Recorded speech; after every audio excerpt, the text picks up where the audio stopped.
Hey guys, Kat's here, and I'll be making a case for Dragon Turbo as the pinch hitter of Edison format. So what is a pinch hitter?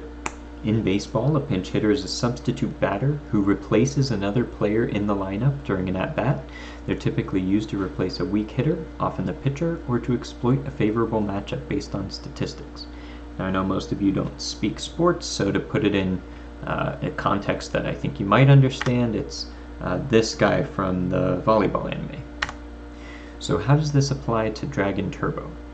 Has a high win rate, it's difficult to exploit in deck building, tailorable side deck plans, and minimal counterplay in-game. Now I know it's commonly said that Dragon Turbo bricks 60% of the time. Red Gadget's tier list video said its win rate was lower than 50%. It's a F tier deck. We're going to address all of that in this brief presentation. So I want you to meet HinchPitter. HinchPitter has played 100 games on ranked ladder using exclusively Dragon Turbo with 71 wins and 29 losses. It has a high win rate and it's difficult to exploit in deck building. We can see an overall win rate of 71% with positive matchups against all of the decks in blue on the left hand side there. Everyone in yellow is even matchup, and they all sacked me, so it should be blue, and then Trap Dragons is admittedly unfavorable.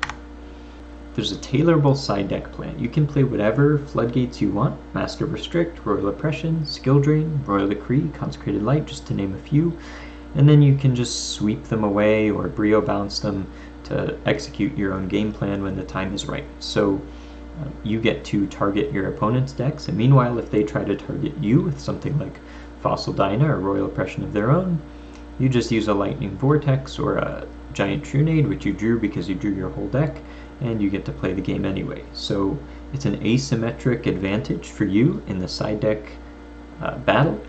And then there's minimal counterplay in game as well. So I went ahead and binned the ratings of all my opponents by 100 rating intervals, and you can see a relatively normal distribution here.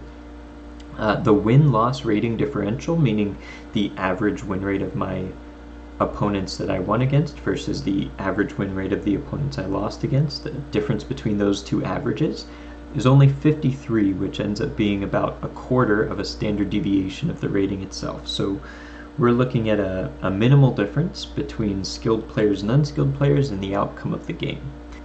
This means that in the context of War League, where your opponent may be particularly strong, it doesn't matter because the Dragon Turbo player is just going to sack them.